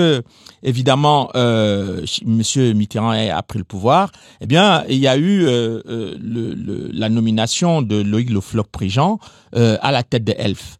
Et donc avec Monsieur Préjean donc qui lui avait compris que tous ces réseaux qui avaient été organisés, créés longtemps avant lui, que ce soit à gauche ou à droite, travaillaient pour avoir chacun une manne dans le pétrole. Mais pourquoi? C'était pour financer les campagnes électorales, tout simplement. C'est-à-dire que les Français ne savent pas que pendant très longtemps, les pays africains ont servi de tiroir-caisse, des distributeurs de billets, en quelque sorte, des différents candidats aux élections présidentielles en France. Donc, ce type d'information ne peut pas beaucoup émerger parce que dans l'esprit d'un Français moyen, on lui fait comprendre que l'Afrique est pauvre, on va amener les ressources là-bas. Mais c'est quand le scandale de l'affaire Elf a éclaté que les gens se sont rendus compte qu'en fait, beaucoup de partis politiques étaient financés par le pétrole du Gabon, par le pétrole de l'Angola. Et que ces pays-là, que ce soit l'Angola ou le Gabon, mais les pays étaient appauvris parce que les quantités de pétrole qui sortaient de terre de ces pays-là, eh bien, ça ne bénéficiait pas, ça rapportait beaucoup d'argent, mais ça ne bénéficiait pas beaucoup ni aux Angolais, ni aux Gabonais. Mais même quand on va du côté français, on va se rendre compte que, en fait, quand le scandale de l'affaire Elf éclate, on constate que beaucoup d'argent va dans les paradis fiscaux, mais c'est pas pour créer des entreprises en France, pour lutter contre le chômage et des choses de ce genre. Donc, si vous voulez, cette lecture un peu qui a toujours été donnée dans les relations franco-africaines, la vérité, c'est que ce mécanisme, ce mode de fonctionnement, je dirais un peu incestueux entre les dirigeants français et certains dirigeants français et certains dirigeants africains, qui est rejeté de plus en plus aujourd'hui en Afrique. Et si on ne comprend pas que c'est ça le cœur du problème, quand on va dire le sentiment anti-français, c'est très faux. Et évidemment, pour les Français qui ne connaissent pas la géopolitique parce qu'ils n'ont pas le temps de lire ou de suivre un certain nombre de choses, ils ne comprennent pas. Et moi, j'essaye de faire ce que j'ai fait à travers ce travail, c'est donner un peu les clés de compréhension aux uns et aux autres pour que, eh bien, on ne se fourvoie pas avec les politiques dans leur lecture des événements.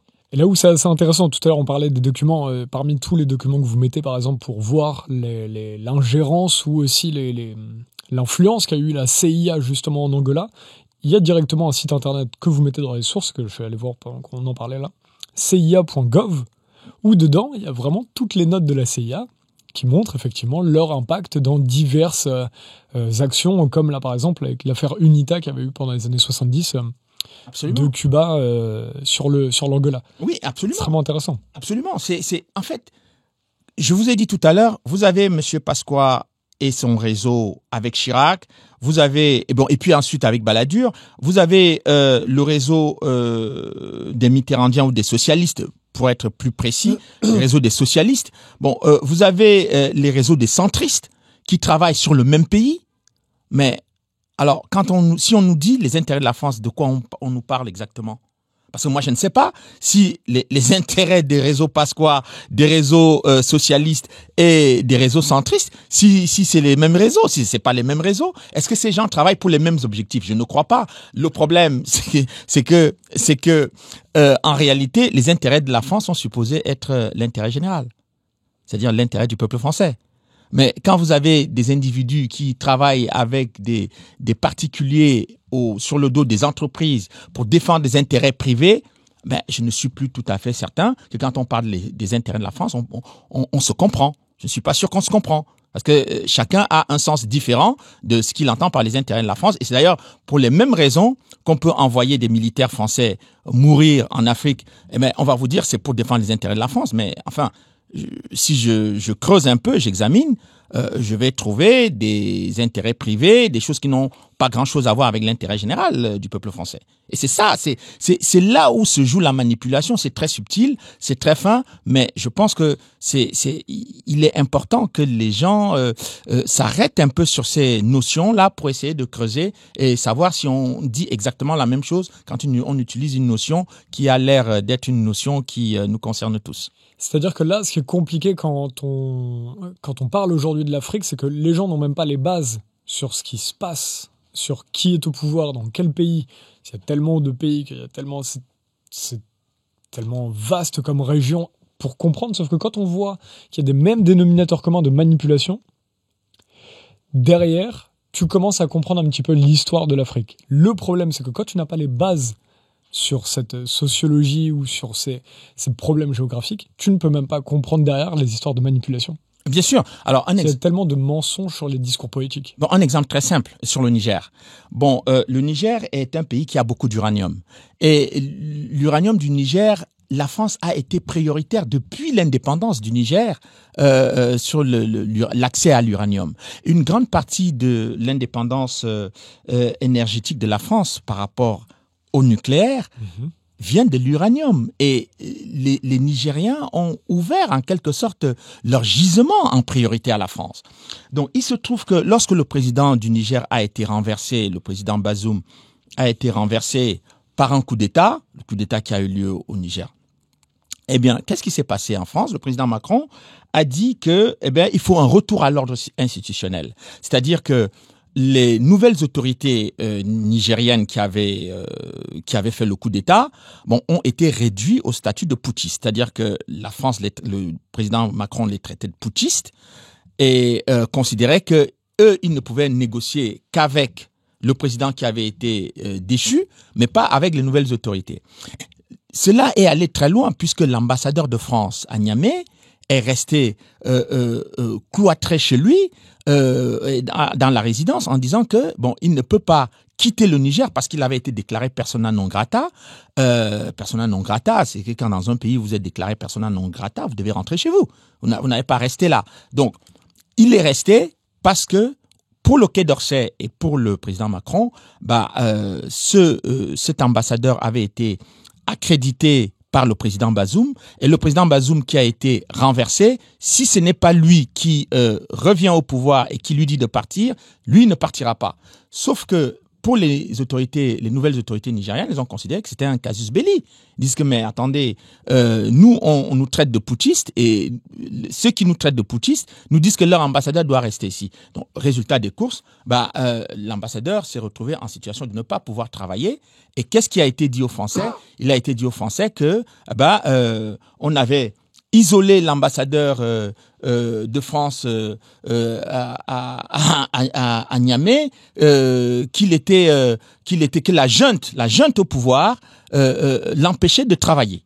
Bon, ce qui n'était pas tout à fait la vérité.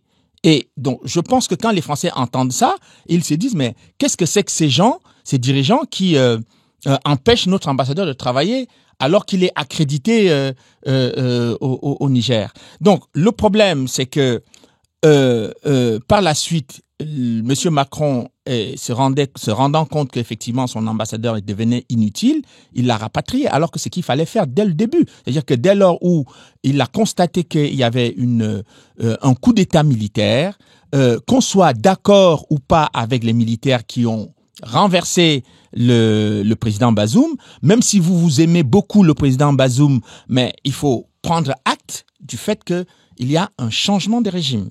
Et après, vous pouvez discuter ou pas avec les nouvelles autorités, organiser des pressions sur ces autorités si vous voulez parce que vous ne les supportez pas, mais ce sont des gens qui sont chez eux, qui ont posé un acte politique chez eux. Et le minimum, c'est de l'accepter, même si ça ne nous convient pas. Le problème, c'est que comme les dirigeants français n'ont pas voulu le comprendre, eh bien, la conclusion des dirigeants du Niger a été de demander à l'armée française de quitter le pays. Voilà comment cette affaire a fonctionné. On peut redire la même chose sur le Mali, sur le Burkina Faso, mais je crois quand on le tweet qui dit pourquoi les Africains rejettent la France et l'Occident, c'est une façon de faire la politique qui ne passe plus parce que les mêmes Africains ont les mêmes réseaux sociaux que les Français. Ils analysent les mêmes événements, ils regardent les mêmes événements, ils cherchent à voir si leurs intérêts sont pris en compte ou pas dans leur rapport avec l'Occident. Et je pense qu'il y a un certain nombre de dirigeants en Occident aujourd'hui qui travaillent contre les intérêts de leur propre pays parce que, on finirait peut-être là sur la question de la Russie, mais la Russie n'a pas tiré une seule balle en l'air pour occuper un pays africain. La Russie est arrivée parce que ils ont constaté que la France était de plus en plus discréditée par sa propre politique et que progressivement, les Africains ne supportaient plus ces politiques de corruption, de gabegie et cette incurie généralisée. Ils ont commencé à contester leurs propres dirigeants. Il se trouve que ces dirigeants, dès lors où ils sont soutenus soit par les Français, soit par les Allemands, soit par les Anglais ou les Américains, eh bien, les Africains disent, mais si c'est celui-là que vous voulez absolument nous imposer, nous, on n'est pas d'accord avec ça. Et donc, c'est de là que vient le rejet massif aujourd'hui et le discrédit de la France dans la plupart des pays du Sahel. Et je soulignerai quelque chose quand même qui est important, c'est que la France quand même, Mali, Côte d'Ivoire, Niger, mais les Français, les Russes, les Chinois ne pouvaient pas venir déloger les Français de ces endroits. C'était des endroits qui leur étaient acquis depuis l'époque coloniale.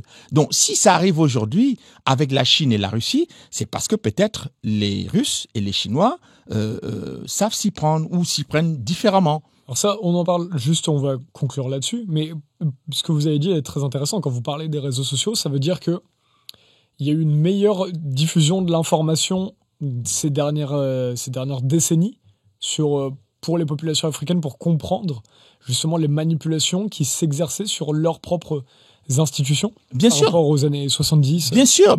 En fait, l'avantage de la mondialisation, c'est-à-dire que quand on dit l'avantage, il y a toujours l'avantage et un inconvénient.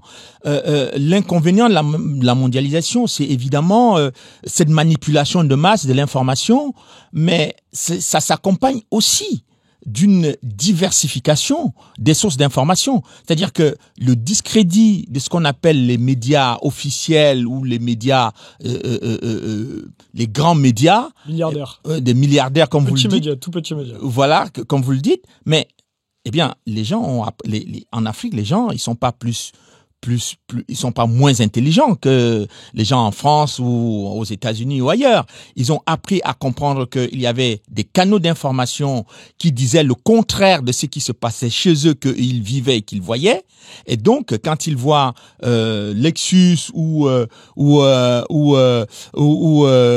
Sud Radio ou Tocsin ou d'autres radios comme ça qui, je m'excuse de les citer, mais parce que ce sont toutes ces radios-là sont écoutées en Afrique. C'est génial. Sont écoutés en Afrique, beaucoup plus écoutés que ce qu'on appelle France Télévisions ou d'autres. Donc, et encore plus chez les jeunes. Ces médias n'ont plus de place là-bas parce qu'on les considère vraiment comme des médias de propagande. Donc, ce que je voulais souligner par rapport à ça, c'est qu'il faut que les gens en prennent conscience, tout simplement, qu'ils ne peuvent plus venir constamment avec des discours officiels, bien emballés, etc., en croyant qu'ils vont vendre quelque chose de pas très digeste à des gens qui ne vont rien comprendre. Les jeunes là-bas, ils suivent, moi je le suis à travers mes propres enfants et d'autres, je vois qu'ils écoutent les mêmes musiques que les enfants français, que les enfants britanniques, etc. Ils écoutent les mêmes musiques, ils ont les mêmes passions, etc., etc. Donc, peut-être qu'ils vont même être en avance sur un certain nombre de changements dans l'avenir. Je pense que si on ne fait pas attention à ça, on risque de rester avec nos vieux schémas et avec nos préjugés et on n'ira pas plus loin avec ça. Et alors, juste avant de parler de la Russie et la Chine qui prennent justement en influence par rapport à la France, aujourd'hui, quand on vous écoute, et puis en général, quand on regarde l'Afrique d'un œil honnête, on se pose la question, pour aller vers quelque chose de constructif ou positif, constructif pour les populations africaines, pour avoir des institutions qui les représentent, qui les protègent, en imaginant que la politique en soit capable. Est-ce que aujourd'hui, du coup, on se dit que les institutions ne pourraient même pas se protéger, ne sont pas assez fortes, dû à toutes les manipulations qui ont eu lieu depuis les 60 et 100 dernières années, puis bien au-delà de ça. C'est rien que quand on prend un exemple comme la Côte d'Ivoire, est-ce qu'on peut se dire qu'elles auront un espoir d'avoir des institutions fortes pour se protéger des ingérences de quelque pays que ce soit, même que ce soit de la Chine ou de la Russie? Oui. Comment est-ce que vous voyez aujourd'hui le potentiel des institutions? Je pense que vous mettez le doigt sur une question cruciale qui est valable aussi pour les institutions occidentales européennes, hein, parce que on a vu dernièrement lors des élections aux États-Unis, on accusait la Russie d'avoir manipulé les élections là-bas, etc. Bon, mais ou même à Cuba, on a toujours accusé les gouvernements de Castro de faire énormément pas forcément à un juste titre, hein, je dis pas ça, mais on a accusé la gouvernance de Castro de faire énormément de manipulation, mais lui, finalement, se justifiait que c'était pour se protéger, que ce soit vrai ou faux, que ce soit pour se protéger de l'impérialisme occidental et surtout états-unien. Bien sûr. Donc c'est là où c'est intéressant de voir qu'il n'y a rien de binaire blanc et noir. Bien sûr, tout à fait. Alors moi, je pense que ce qui est terrible dans le débat sur la place de la Chine et de la Russie en Afrique, en France, de manière générale, c'est que en Afrique. Non, en France. Mais en Afrique, ça, c'est autrement. En France, c'est que on vous demande, on vous assigne à dire si vous êtes pour ou contre. Pour ou contre la France, pour ou contre l'Occident, pour ou contre la Russie, pour ou contre la Chine. Binaire. Cette façon un peu binaire et je dirais un peu misérable intellectuellement appauvrit le débat. Ça ne pousse pas les gens à comprendre qu'est-ce qui est à l'origine. Et moi, c'est ce que j'ai cherché à identifier. Donc, je pense que, en fait, en Afrique, les gens considèrent qu'il faut faire un break, en quelque sorte. C'est-à-dire avec l'Occident. De manière globale. C'est l'impression qui se dégage très clairement que ce soit des intellectuels, d'une nouvelle classe politique, de la jeunesse, etc. Ils veulent faire un break. Ils se disent, bon, on n'est pas convaincu que les Chinois sont meilleurs, on n'est pas convaincu que les Russes sont meilleurs, mais on a tellement subi avec l'Occident et la France, c'est leur vision des choses, je ne dis pas que c'est la mienne, c'est leur vision des choses, et donc ils disent il faut faire un break, il faut suspendre, il faut arrêter avec l'Occident et la France. Et d'ailleurs, je pense que les dirigeants politiques les plus avisés ont entériné le fait que il va falloir du temps pour que la France retrouve la place qu'elle avait en Afrique autrefois. Mais cela s'est détérioré ces 10 dernières années depuis Sarkozy. C'est pour ça que je ne comprends pas quand on parle de Sarkozy, les gens ne comprennent pas en fait qu'il a fait énormément de dégâts dans la politique étrangère de la France en Afrique. Il faut que les Français s'intéressent à ça pour bien voir toute la dimension du personnage en matière de politique étrangère, hein, je veux dire. Donc la question de la Côte d'Ivoire a été effectivement une question clé qui a été, je dirais, le curseur qui a été placé au très mauvais endroit avec la chute du président Gbagbo. Je rappelle quand même qu'on l'a envoyé à l'Haye pendant 8 ans pour des crimes qu'il n'a jamais commis. Et donc, qu'est-ce qu'on fait après? Alors que M. Sarkozy, il disait que c'était un dictateur qui avait commis des crimes atroces, etc., etc. Donc, la Cour pénale internationale, pendant 8 ans, a examiné le dossier, il est blanchi, acquitté avec Charles Blé Goudet de tous les griefs et les chefs d'accusation qui étaient portés contre lui.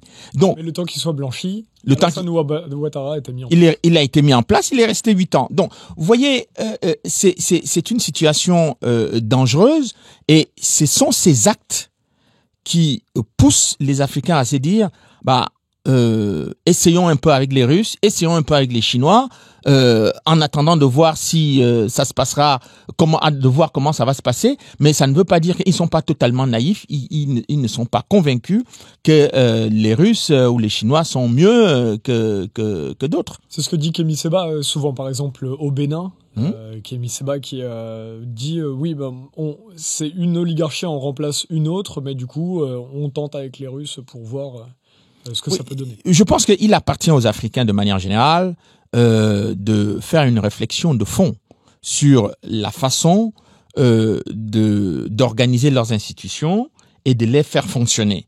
Parce que pour les raisons que j'ai évoquées tout à l'heure, c'est que ce sont des pays qui ont énormément de richesses minières et pétrolières qui sont convoitées par les grandes puissances, que ce soit la Chine, la Russie, la France, les États-Unis, etc. Et maritime, avec toutes les opportunités de port. Absolument, voilà, et incontestablement. Donc, c'est beaucoup d'éléments qui sont des sources de menaces au lieu d'être des sources de progrès. Je le dis en riant parce que, en fait, il faut dédramatiser les choses qui sont pénibles pour les populations. Alors, ce sont des sources d'instabilité. D'ailleurs, il y a donne une citation des experts de l'OTAN qui considèrent que, effectivement, les pays du Sahel ont tellement de ressources que la convoitise de ces ressources est une source de menace pour ces pays. Donc, c'est l'OTAN qui le dit. Donc, il est clair que quand vous avez ce genre de réflexion et d'analyse, vous ne pouvez pas avoir des institutions qui sont calquées uniquement sur la France, sur la Grande-Bretagne ou sur les États-Unis. Oui. Vous devez réfléchir à avoir des institutions un peu plus originales et qui sont en mesure de vous aider à faire face à toute forme de menace. Et y a-t-il d'autres mouvements où les pays africains se jettent vraiment sur la Russie et la Chine en disant jeter, je grossis le trait, mais est-ce qu'il y a une volonté de certains de dire non, est-ce qu'il y a un mouvement d'idées de se dire on va s'en sortir par nous-mêmes, on va essayer de lier les pays africains ensemble. Mais c'est ce que essayent de faire déjà les États du Sahel. Ils essayent de l'Alliance du Sahel, oui, mais ce sont des États qui ont envie de s'organiser à leur façon, avec leur vision et par rapport à leurs ressources. Est-ce qu'ils se retrouvent sur une sociologie commune ou est-ce qu'il y a une forme de détestation de l'autre? Non. Il y a une continuation sur le plan sociologique, bien entendu, dans les pays du Sahel. Mais il n'y a pas que ça. Il y a aussi le fait que ces pays ont pris conscience progressivement que leurs ressources, en fait, constituent une menace. C'est-à-dire que quels que soient les pays auxquels ils auront affaire, sont des pays qui ont trop de ressources pour être tranquilles. Donc, on leur donnera pas la tranquillité nécessaire pour cela. Donc, ce qui fait que ces pays peuvent développer parallèlement des politiques qui peuvent paraître comme des politiques de répression et des choses comme ça. Mais en fait, ils doivent faire face sur deux fronts. Ils doivent faire face à la menace extérieure qui n'est pas une petite menace et il doit faire face aussi à gérer les situations des libertés publiques et des libertés individuelles à l'intérieur de ces États. Ce n'est pas une équation facile à résoudre, mais je pense que il appartient à tout ce qui... Et d'ailleurs, c'est pour cette raison que le droit international devient intéressant, de mon point de vue, aujourd'hui. Quand on parle du multilatéralisme, pour moi, le droit international peut redevenir intéressant si on remet la paix et la stabilité au cœur des relations internationales. C'est-à-dire que tant que on va mettre le conflit et la gestion des rapports de force uniquement comme la base de la diplomatie internationale, la base de la politique internationale, eh bien on sera dans des situations de malentendus, d'agressions et de groupes et d'organisations qui vont se créer pour essayer de se protéger, même si ce n'est pas peut-être pour certains la bonne manière de faire. Mais est-ce qu'il y a vraiment une bonne manière de faire tant qu'on ne veut pas revenir aux fondamentaux, parce que je pense que les anciens ont bien réfléchi sur la question du droit international, et de faire respecter le droit international, c'est faire respecter la paix pour tout le monde. Quand l'Afrique bascule, pourquoi les Africains rejettent la France et l'Occident? C'est aux éditions L'Artilleur et c'est passionnant. C'était incroyable de pouvoir parler d'autant de sujets. Charles Onana, merci d'avoir pris le temps. Merci à vous, et moi je vous souhaite longue vie et beaucoup de réussite, parce que vous avez un chemin très difficile à parcourir. Je pense que toutes les personnes libres, comme vous l'êtes aussi, on l'a bien vu en début d'entretien, effectivement les sacrifices qu'il faut faire, mais c'était inspirant ce que vous disiez aussi sur la peur, justement de ne pas céder à la peur en aucun cas, et que finalement le courage est beaucoup plus inspirant, même pour l'individu. Absolument. On a donné la ciguë à boire à Socrate, alors qu'il essayait simplement d'éclairer les citoyens d'Athènes, d'être des vrais citoyens. C'est tout. On espère qu'on échappera à la ciguë et qu'on pourra vendre des Nexus autant que faire se peut. Donc n'hésitez pas à aller en kiosque. Je dis vendre, mais c'est parce que c'est notre seul moyen de survie. Comme nous, on n'a pas les médias milliardaires, on n'a pas les milliardaires de ces petits médias, comme on disait tout à l'heure. Mais donc n'hésitez pas à aller sur nexus.fr pour les commander ou vous abonner. Plus vous êtes d'abonnés, plus on peut en mettre dans toute la France, et essayer justement de retourner un petit peu. C'est même pas retourner le narratif, mais si on arrive à apporter des petites bribes de débat intellectuel juste pour que les gens arrivent à rediscuter entre eux, ce serait fascinant. Absolument. Et on va y arriver. Merci Sharon Anna, merci à vous, à bientôt.